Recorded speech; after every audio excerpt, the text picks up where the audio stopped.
राधे राधे, जय श्री कृष्णा। मैं सीमा सिंह बड़ों को चरण स्पर्श, छोटों को प्यार और बराबर वालों को नमस्कार करती हूँ। आज हम पुरुषोत्तम मास के महात्म्य का 5वां अध्याय सुनेंगे। इस अध्याय में हम सुनेंगे भगवान विष्णु का अधिक मास को साथ लेकर गोलोक में जाने वाली पूरी कथा को सुनेंगे। साथ ही इस अध्याय में हम एक पौराणिक कथा सुनेंगे जिसमें हनुमान जी की माता अंजना, जो पूर्व जन्म में एक अप्सरा थी, उन्हें अप्सरा से वानरी का शाप किसने और क्यों दिया, इस कथा को सुनेंगे और अंत में पुरुषोत्तम भगवान की आरती सुनेंगे। आइए सबसे पहले हम पुरुषोत्तम मास का 5वां अध्याय सुनते हैं। नारद मुनि नारायण से कहने लगे कि हे महाभाग, हे तपोनिधे, अपने चरणों के पास पड़े हुए अधिक मास के वचन सुनकर हरि भगवान उससे बोले, हे निष्पाप नारद मुनि, हरि ने जो अधिक मास से कहा वह मैं कहता हूँ, तुम ध्यान से सुनो। हे मुनि श्रेष्ठ, तुम धन्य हो जो मुझसे श्रेष्ठ कथा को पूछ रहे हो। श्री कृष्ण भगवान बोले कि हे अर्जुन, मैं तुमसे बैकुंठ का पूरा वृतांत सुनाता हूँ, तुम ध्यान लगाकर चित्त से सुनो। श्री विष्णु के नेत्रों के संकेत से गरुड़ जी मूर्छित हुए मलमास की पंखों से हवा करने लगे। तब होश आने पर मलमास बोला कि हे नाथ, मुझे ये सब अच्छा नहीं लग रहा। हे जगत के आधार, हे जगत पते, हे विष्णु, मुझ शरण में आए हुए की रक्षा करो, रक्षा करो। मुझ शरणागत को आप क्यों त्याग रहे हो? ऐसा कहकर कांपता हुआ बार बार विलाप करने लगा। तब मल मास से बैकुंठवासी ऋषिकेश भगवान ने कहा कि हे वत्स, तेरा दुख निवारण होने का कोई उपाय नहीं दिखता। तू सोच मत कर, उठ उठ, तेरा अवश्य कल्याण होगा। ऐसा कहकर वे मन ही मन कुछ सोचने लगे। उसके बाद विष्णु भगवान मलमास से बोले कि हे वत्स, आओ मेरे साथ गोलोक धाम चलो, जो योगियों को भी दुर्लभ है, जहाँ भगवान श्री कृष्ण रहते हैं। वहाँ गोपी गणों के मध्य में बैठे हुए दो भुजाधारी मुरलीधर, नवीन मेघ के समान श्याम शरीर, कमल जैसे विशाल नेत्रों वाले ऐसे ईश्वर पुरुषोत्तम भगवान श्री कृष्ण चंद्र विराजमान रहते हैं। शरद ऋतु के पूर्ण चंद्रमा के समान जिनके मुख की शोभा है। करोड़ों कामदेव की भांति सलोने, चित्तचोर, लीला के धाम, पीताम्बर धारी, तुलसी, कुंद, मंदार और पारिजात के पुष्पों की माला पहने हुए, श्रेष्ठ रत्नों के आभूषण पहने, प्रेम के अलंकार रूप भक्तों पर दया करने वाले, कस्तूरी और केसर युक्त चंदन से लेपित शरीर, वक्ष स्थल पर श्री वस्त्र चिन्ह और कौस्तुभ मणि एवं भृंगु की लात से शोभित हृदय, सिर पर श्रेष्ठ रत्नों से जड़ित मुकुट, कानों में कुंडल पहने हुए, पार्षदों से घिरे हुए, रत्नों से जड़ित सिंहासन पर बैठे हुए, वे ही पर ब्रह्म पुराण पुरुषोत्तम हैं। स्वेच्छा में ब्रह्मांड के बीज, सर्व आधार, परा तत्पर, निष्काम, निर्विकार, अत्यंत परिपूर्ण, प्रभु, प्रकृति से परे, ईशान, निर्गुण, नित्य विग्रह श्री कृष्ण गोलोक में तेरा दुख दूर कर देंगे। चलो तुम मेरे साथ गोलोक में चलो। श्री नारायण बोले कि इतना कहकर हरि भगवान मलमास का हाथ पकड़कर उसे गोलोक में ले गए। हे नारद मुनि, वहाँ पहले अज्ञान रूपी अंधेरे का नाश करने वाले, ज्ञान रूपी मार्ग को दिखाने वाले, प्रलय काल में ज्योति स्वरूप, करोड़ों सूर्य के समान प्रभा वाले, नित्य असंख्य, विश्व के कारण विभु परमात्मा की इच्छा में लाल रंग की ज्योति दिखाई दी। हे मुनि, उस ज्योति के भीतर ही सुंदर 3 लोक थे। उसके ऊपर सनातन ब्रह्मलोक की भांति गोलोक है। वह 3 करोड़ योजन में फैला हुआ है। मंडलाकार, तेज पुंज स्वरूप, श्रेष्ठ रत्नों वाली भूमि से युक्त है, जो बड़े बड़े योगियों को स्वप्न में भी अदृश्य है। वही वैष्णवों के दृश्य और प्राप्त हैं। उसे योगेश्वर श्री कृष्ण ने योग द्वारा धारण कर रखा है। ऐसा श्रेष्ठ गोलोक अंतरिक्ष में स्थित है और आदि व्याधि, बुढ़ापा, मृत्यु, शोक, भय आदि से रहित है। बहुमूल्य रत्नों से जड़ित करोड़ों मंदिरों से सुशोभित है। उस गोलोक के नीचे दाहिने और बैकुंठ लोक है और बाईं ओर बैकुंठ के समान ही आकार वाला शिवलोक है। बैकुंठ का फैलाव 1 करोड़ योजन में है और उसका आकार जिसमें करोड़ों योजन लंबा मंडलाकार है। वहाँ पीले वस्त्रों से शोभायमान वैष्णव जन रहते हैं। वे वैष्णव शंख चक्र गदा पद्मधारी लक्ष्मी जी के साथ चतुर्भुज रूप में रहते हैं और बैकुंठ की स्त्रियां लक्ष्मी जी के समान ही सुंदर हैं। उनके चलने से पायजेब और करधनी की झंकार बड़ी प्यारी लगती है। गोलोक के बाईं ओर शिवलोक है, वहाँ प्रलय नहीं होता और षष्ठी काल में पार्षद लोग रहते हैं। वह 1 करोड़ योजन में फैला हुआ है। वहाँ महादेव जी के गण सारे शरीर में भस्मी रमाए हुए, सर्पों के जनेऊ पहने हुए, ललाट पर अर्धचंद्र धारण किए हुए, हाथ में शूल पट्टिश लिए हुए, जटाओं में गंगा धारण किए हुए, 3 नेत्र वाले पराक्रमी शूरवीर रहते हैं। गोलोक में निरंतर परम आनंद कारक परम हर्ष को करने वाली अत्यंत मनोहर एक महान ज्योति है। उस ज्योति में अत्यंत सुंदर एक रूप है जो नील कमल के समान श्याम वर्ण, कमल के समान लाल नेत्र, आनंद जनक निराकार, परे से भी परे, जिसका योगी जन अपने ज्ञान चक्षुओं से निरंतर ध्यान करते रहते हैं। करोड़ों शरद ऋतु के पूर्ण चंद्रमा के समान अत्यंत दीप्तिमान मुख, करोड़ों कामदेव के समान सुंदर लीला के स्तर, 2 भुजाधारी मुरलीधर, मधुर मुस्कान युक्त पीले वस्त्र पहने, श्रीवत्स चिन्ह, भृंगु की लात और कस्तुमणि से सुशोभित हृदय, करोड़ों श्रेष्ठ रत्नों से जड़ित मुकुट और कंकणों से शोभित रत्नों के सिंहासन पर बैठे हुए, तुलसी कुंद मंदार पारिजात चंपा के फूलों की माला से शोभायमान है। वे ही परब्रह्म श्री कृष्ण जी हैं, जो स्वेच्छा में सबके कारण रूप सर्व आधार बाल्यावस्था वाले गोपाल रूपधारी, करोड़ों पूर्ण चंद्रमा के समान शोभायमान, भक्त जनों पर अनुग्रह करने वाले, इच्छा रहित निर्विकार अत्यंत परिपूर्ण प्रभु, रास मंडल के मध्य में बैठे हुए शांत रासेश्वर हरि, मंगल रूप, पूजने योग्य, मंगलों में मंगल, परम आनंद घन, सत्य स्वरूप, अक्षर अव्यय, सब सिद्धियों के ईश्वर, सब सिद्धि स्वरूप और सिद्धि के देने वाले, प्रकृति से परे, ईशान, निर्गुण, नित्य विग्रह, सबके आदि पुरुष, अव्यक्त, इंद्र आदि देवों द्वारा स्तुति किए गए, नित्य स्वतंत्र, एक परमात्मा स्वरूप, शांति परायण, ऐसे प्रभु का शांत स्वभाव वाले वैष्णव जन ध्यान करते हैं। केवल उत्कृष्ट रूप एक भगवान ने ही धारण किया है। यह कहकर विष्णु भगवान अधिमास को रजोगिन से गिरा हुआ जानकर गोलोक में ले गए। सूत जी आगे बोले कि सत्कर्म ग्रहण करने वाली वाणी कहकर जब नारायण चुप हो गए, तब नारद मुनि पुरुषोत्तम मास महा उत्सवी संबंधी नई नई कथा सुनने की अभिलाषा से नारायण भगवान से बोले कि मुझे आगे की कथा का श्रवण करवाइए। एक बार एक गांव में मोजी नाम का एक इंसान रहता था। वह गलत लोगों की संगत में आ जाने के कारण डाकू बन गया। वह लोगों को मारकर धन एकत्रित करता था। एक दिन वह जंगल से गुजर रहा था कि उसे जंगल के रास्ते में नाग नागिन का जोड़ा दिखाई दिया। नाग नागिन डाकू के ऊपर फन फैला कर के बैठ गए, लेकिन डाकू ने बंदूक तान ली और नाग को गोली से मार दिया और उसके बाद वह नागिन को मारने लगा। लेकिन नागिन ने उस डाकू के चेहरे को अच्छे से देख लिया और उस समय तो वह अपनी जान बचा कर के वहां से चली गई। उसके बाद वह डाकू एक नगर में गया और वहां अनेक लोगों को मारकर लूटने लगा। इस तरह वह डाकू नगर के लोगों को मारता पीटता लूटता हुआ जंगल की तरफ चला गया। थक हार कर वह आराम करने के लिए बैठा। नाग या नागिन कभी भी अपने दुश्मन का चेहरा नहीं भूलते। उधर डाकू गहरी नींद में सो गया। तब नागिन ने अपने नाग के मौत का बदला लेने के लिए उस डाकू के पैर को डस लिया।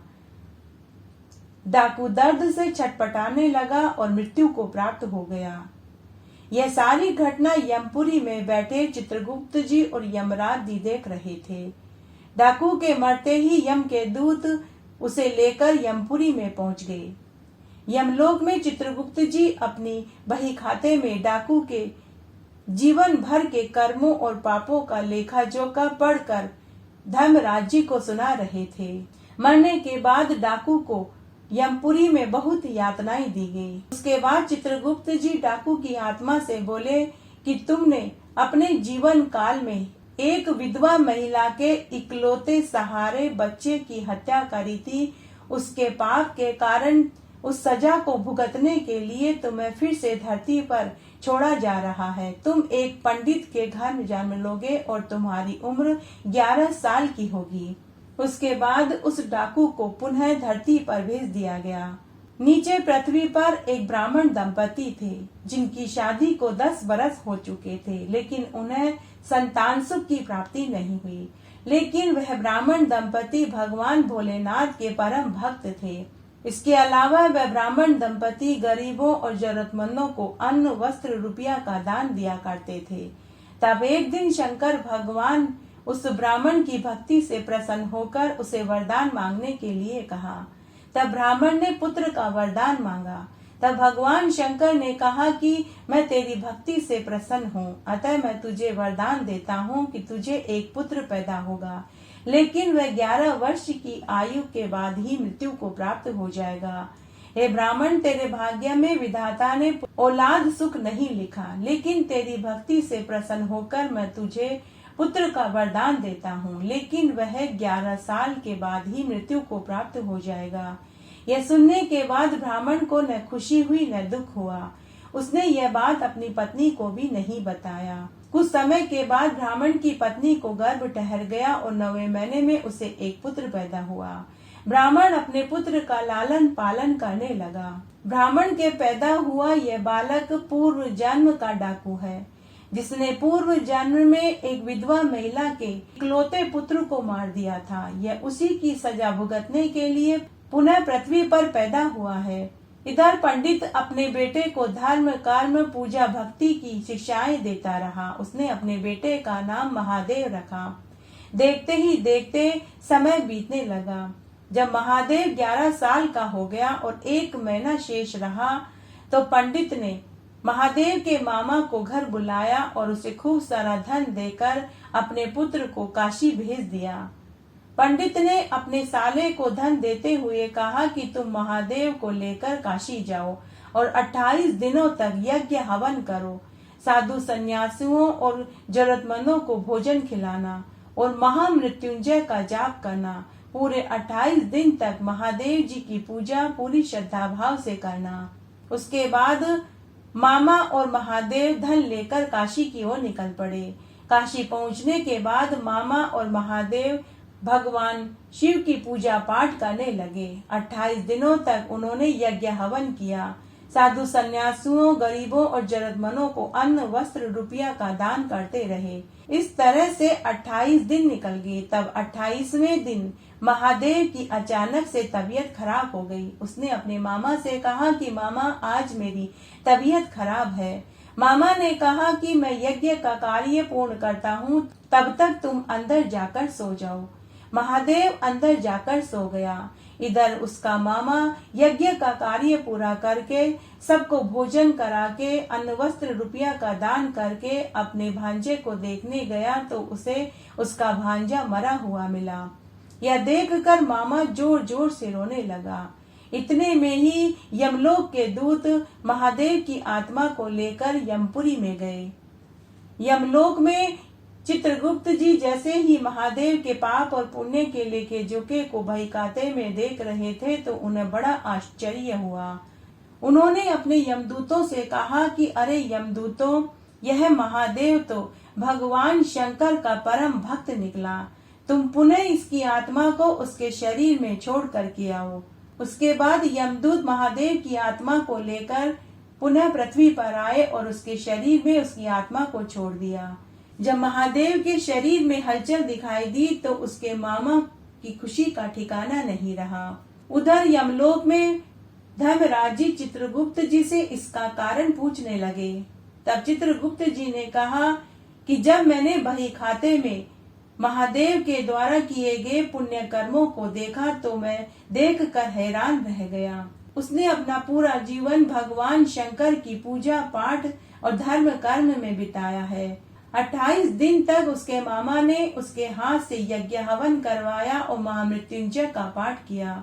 इसी कारण महादेव के पुण्यों का लेखा अधिक बढ़ गया और उसके पाप क्षीण हो गए। इस वजह से ही उसकी आयु 100 वर्ष की हो गई। इधर महादेव का मामा खुशी खुशी अपने भांजे को लेकर घर पहुंचा। महादेव को जीवित देखकर उसके माता पिता की खुशी का ठिकाना नहीं रहा। आइए अब हम हनुमान जी की माता अंजनी, जो पूर्व जन्म में एक अप्सरा थी, उन्हें किसने वानरी होने का शाप दिया और क्यों दिया, उस कथा का श्रवण करते हैं। एक बार देवराज इंद्र की सभा स्वर्ग में लगी हुई थी। इसमें सभी देवताओं के साथ दुर्वासा मुनि भी भाग ले रहे थे। जिस समय सभा में विचार विमर्श चल रहा था, उसी सभा के मध्य में पुंजिक स्थली नामक इंद्रलोक की अप्सरा बार बार इधर उधर आ जा रही थी। सभा के मध्य में पुंजी कस्थली का यह आचरण दुर्वासा मुनि को अच्छा नहीं लगा। उन्होंने पुंजी कस्थली को कई बार रोका, लेकिन पुंजी कस्थली ने दुर्वासा मुनि की बात को अनसुना कर दिया। तभी दुर्वासा मुनि को क्रोध आ गया। उन्होंने पुंजी कस्थली को कहा कि तुझे देव सभा की मर्यादा का ज्ञान नहीं।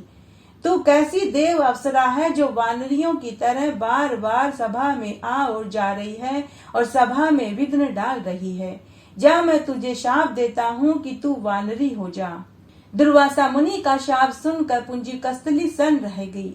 अपने इस व्यवहार से वह दुर्वासा मुनि से माफी मांगने लगी। उसने हाथ जोड़कर दुर्वासा मुनि से अनुनय विनय किया कि हे मुनिवर, मुझसे गलती हो गई, कृपा करके आप अपना शाप वापस ले लीजिए। तब दुर्वासा मुनि ने पुंजी कस्थली अप्सरा से कहा कि मैं अपने दिए हुए शाप को वापस नहीं ले सकता। तब पुंजी कस्थली अप्सरा ने दुर्वासा मुनि से शाप निवारण का उपाय पूछा। अप्सरा की विनती सुनकर दुर्वासा मुनि को उसके ऊपर दया आ गई। तब उन्होंने कहा कि अपनी इस चंचलता के कारण तू अगले जन्म में वानर जाति की राजा विरज की कन्या के रूप में जन्म लेगी। यद्यपि तू इस सभा की अप्सरा है, अतः तेरे गर्भ में एक महान बलशाली यशस्वी प्रभु भक्ति में लीन बालक का जन्म होगा। पुंजिक अप्सरा को यह सुनकर थोड़ा संतोष हुआ। पुनर्जन्म में वानर राज विरज की कन्या के रूप में उसका जन्म हुआ। इस जन्म में उसका नाम अंजना रखा गया। विवाह योग्य होने पर इसका विवाह वानर राज केसरी से हुआ। अंजना केसरी के साथ सुख पूर्वक जीवन जीने लगी। अंजना केसरी के साथ सुख पूर्वक प्रभास क्षेत्र में रहने लगी। इस क्षेत्र में बहुत शांति थी तथा बहुत से ऋषि मुनियों के वहाँ आश्रम थे, जहाँ यज्ञ आदि हुआ करते थे। तब एक बार की बात है, वन में विचरने वाला शंख बल नामक एक जंगली हाथी प्रमद होकर वन में उत्पात मचाने लगा। उसने कई आश्रमों को रोन डाला, यज्ञ वेदियों को नष्ट कर डाला। उसके भय से भागते हुए अनेक तपस्वी बालक भी आहत हुए। कई आश्रम उजड़ गए। कई ऋषि भय के कारण वहां से अपना आश्रम छोड़कर अन्यत्र चले गए। केसरी को जब शंख बल नामक हाथी के उत्पात का पता चला तो वह आश्रम वासियों की रक्षा के लिए तत्काल वहां आए और शंख बल को बड़ी कुशलता से घेर कर उसके दोनों दांतों को पकड़कर उखाड़ लिया। पीड़ा से चिंघाड़ता हुआ वह हाथी वहीं धराशायी होकर मर गया। आश्रम की रक्षा के लिए उनके अचानक पहुंचने और हाथी को मारकर आश्रम वासियों की रक्षा करने के लिए केसरी का ऐसा बल देखकर सभी ऋषि मुनि बहुत प्रसन्न हुए और उन्होंने केसरी को आशीर्वाद देते हुए कहा कि हे वानर राज केसरी, जिस प्रकार आज तुमने सभी ऋषि मुनियों और आश्रमों की रक्षा करी, उसी प्रकार भविष्य में होने वाला पवन जैसे वेग वाला तुम्हें एक पुत्र पैदा होगा। तुम्हारे बल और तेज के साथ साथ उसमें पवन तथा रुद्र का भी तेज व्याप्त होगा। तब केसरी ने सभी ऋषि मुनियों से कहा कि मैंने तो बिना किसी कामना के प्रमद हाथी से आप सब की रक्षा करी थी। आपका दिया हुआ यह आशीर्वाद मुझे शिरोधार्य है। केसरी ऋषियों को प्रणाम करके वहां से चले गए। समय आने पर अंजना के गर्भ में एक बालक का जन्म हुआ। उसमें बाल्यकाल से ही ऋषियों द्वारा दिए गया आशीर्वाद झलकने लगा। आश्रमों में वह पवन वेग की तरह जहाँ जहाँ पहुँच जाता था। आश्रम में विघ्न डालने वाले अन्य जीवों तथा दुष्ट व्यक्तियों को अपने अपार बल से वह खदेड़ देता था। इस तरह वह अपने साथियों के साथ आश्रम में कीड़ा करने लगा। उसको खेलने से अगर कोई रोकता तो वह उसको भी तंग करने लगा। उसके बाल कौतुक से सभी ऋषि मुनियों को असुविधा होने लगी, क्योंकि उनके पूजा पाठ और यज्ञ में वह विघ्न डालने लगा था। तब उनके स्वभाव में शांति लाने के लिए आशीर्वाद जैसा ऋषि मुनियों ने शाप दिया कि तुम अपने बल को हमेशा भूले रहोगे। जब तुम्हें आवश्यक होने पर जब कोई तुम्हारे बल की तुम्हें याद दिलाएगा, तब तुम्हें अपने बल की याद आएगी। इससे वह बालक शांत स्वभाव का हो गया। केसरी नंदन यह बालक आगे चलकर हनुमान नाम से प्रसिद्ध हुआ। सीता माता की खोज के लिए जब कोई समुद्र पार करने का साहस नहीं कर रहा था और हनुमान जी भी चुप बैठे थे, तो जामवंत ने हनुमान जी को उनकी बल की याद दिलाई। तब उन्होंने समुद्र पार कर सीता माता की खोज करी थी। आइए अब हम एक सच्ची पौराणिक कथा सुनते हैं। एक बार एक गांव में एक बनिया था। वह भगवान विष्णु का परम भक्त था। वह रोज सुबह उठता, स्नान करता और भगवान विष्णु की पूजा पाठ करता, भोग लगाता, आरती करता। उसके बाद ही वह अन्य कोई काम करता था। तो बनिए को भगवान से मिलने की बहुत इच्छा थी। वह हमेशा भगवान से एक ही प्रार्थना करता था कि हे प्रभु, मुझे दर्शन दीजिए। तब एक रात्रि को भगवान ने उसे स्वप्न में दर्शन दिए। तब वह बनिया भगवान से बोला कि हे ईश्वर, आपने मुझे स्वप्न में दर्शन दिए, लेकिन मैं चाहता हूँ कि आप मुझे सच में साक्षात दर्शन दें। तब भगवान ने स्वप्न में ही कहा कि मैं कल तुझे जरूर दर्शन दूंगा। यह सुनकर वह बनिया सोचने लगा कि कल भगवान आने वाले हैं। उसकी खुशी का ठिकाना नहीं रहा। वह अगले दिन सुबह जल्दी उठा, स्नान आदि करके उसने पूजा करी। पूजा करके वह मंदिर में चला गया। वह बनिया नहीं जानता था कि उसे भगवान किस जगह पर मिलेंगे। मंदिर में पूजा करके वह पुनः घर आया। घर आने के बाद उसके घर के दरवाजे पर एक वृद्ध साधु महात्मा जी आए और उन्होंने कहा कि हे वत्स, मुझे बहुत भूख लगी है। उस बनिए ने उस वृद्ध साधु महात्मा को आसन पर बैठाया और उन्हें भोजन परोस दिया। हालांकि उसने यह भोजन भगवान के लिए बनाया था, लेकिन वह सोचा कि भगवान के लिए मैं और भोजन बना लूंगा। उसके बाद उसने साधु को भोजन खिलाया और शीतल जल पिलाया। साधु बनिए के हाव भाव देखकर उससे पूछने लगा कि वत्स, तू मुझे चिंतित लग रहा है। तो बनिए ने वृद्ध साधु महात्मा से कहा कि हे महात्मा जी, आज मुझे भगवान दर्शन देने वाले हैं। मैं इसी सोच में पड़ा हूँ कि भगवान मुझे कब दर्शन देंगे। तो साधु ने कहा कि भगवान कभी मिलने भी आते हैं, वे तो सभी के हृदय में वास करते हैं। उसके बाद वह वृद्ध साधु बनिए को आशीर्वाद देकर चला गया। इस तरह पूरा दिन बीत गया, रात्रि हो गई। रात हो जाने के बाद वह बनिया भी सो गया। अर्धरात्रि में भगवान ने बनिए को स्वप्न में दर्शन देकर कहा कि हे वत्स, कल जो तुमने मुझे भोजन खिलाया था वह बड़ा ही स्वादिष्ट था। अब वह बनिया समझ गया कि वह साधु कोई और नहीं, स्वयं विष्णु भगवान ही थे। पुरुषोत्तम मास का महात्म्य और कथा कहानियां सुनने का फल तभी मिलता है जब पुरुषोत्तम भगवान की आरती सुनी जाए। आइए अब हम पुरुषोत्तम भगवान की आरती सुनते हैं। आरती उतारो मारा पुरुषोत्तम भगवान की, आरती उतारो मारा पुरुषोत्तम भगवान की। ठाकुर जी की सेवा में राम नाम बोलती, ठाकुर जी की सेवा में राम नाम बोलती। गाय की सेवा में मारे गोबर पानी बाड़ा में, गाय की सेवा में मारे गोबर पानी बाड़ा में। आरती उतारो मारा पुरुषोत्तम भगवान की, आरती उतारो मारा पुरुषोत्तम भगवान की। ठाकुर जी की सेवा में गंगा जल जारी में, ठाकुर जी की सेवा में गंगा जल जारी में। गाय की सेवा में मारे दूध भर्यो चचरी में। गाय की सेवा में मारे दूध भर्यो चचरी में। आरती उतारूं मारा पुरुषोत्तम भगवान की। आरती उतारूं मारा पुरुषोत्तम भगवान की। ठाकुर जी की सेवा में तिलक धर्यो चमचा में। ठाकुर जी की सेवा में तिलक धर्यो चमचा में। गाय की सेवा में मारे घी धर्यो घड़ला में।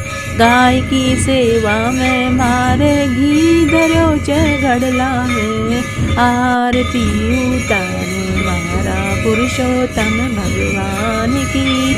आरती उतारूं मारा पुरुषोत्तम भगवान की। ठाकुर जी की सेवा में माखन मिश्री दोना में। ठाकुर जी की सेवा में माखन मिश्री दोना में। गाय की सेवा में मारे छाछ राबड़ी थाली में। गाय की सेवा में मारे छाछ राबड़ी थाली में। आरती उतारूं मारा पुरुषोत्तम भगवान की। आरती उतारूं मारा पुरुषोत्तम भगवान की। ठाकुर जी की सेवा में नित उठ मंदिर जावती। ठाकुर जी की सेवा में नित उठ मंदिर जावती। गाय की सेवा में मैं तो नित बुआरा लगावती। गाय की सेवा में मैं तो नित बुआरा लगावती। आरती उतारूं मारा पुरुषोत्तम भगवान की। आरती उतारूं मारा पुरुषोत्तम भगवान की। ठाकुर जी की सेवा में सखियाँ खड़ी मंदिर में। ठाकुर जी की सेवा में सखियाँ खड़ी मंदिर में। गाय की सेवा में मारे साथ ग्वाला आंगन में। गाय की सेवा में मारे साथ ग्वाला आंगन में। आरती उतारूं मारा पुरुषोत्तम भगवान की। आरती उतारूं मारा पुरुषोत्तम भगवान की। ठाकुर जी की सेवा में तुलसी माला फेरती। ठाकुर जी की सेवा में तुलसी माला फेरती। गाय की सेवा में मारे गले कुमारी सोना की। गाय की सेवा में मारे गले कुमारी सोना की। आरती उतारूं मारा पुरुषोत्तम भगवान की। आरती उतारूं मारा पुरुषोत्तम भगवान की।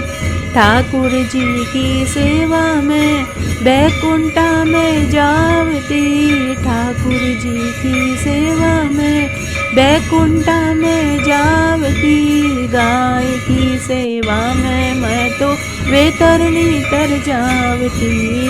गाय की सेवा में मैं तो वेतरणी तर जावती। आरती उतारूं मारा पुरुषोत्तम भगवान की। आरती उतारूं मारा पुरुषोत्तम भगवान की। इस तरह आज हमने पुरुषोत्तम मास का 5वां अध्याय सुना। आशा करती हूँ यह आपको जरूर पसंद आएगा। मेरे साथ बने रहने के लिए आपका धन्यवाद। आगे आने वाली कथा कहानियों के लिए भी आप इसी तरह मेरे साथ बने रहें। धन्यवाद।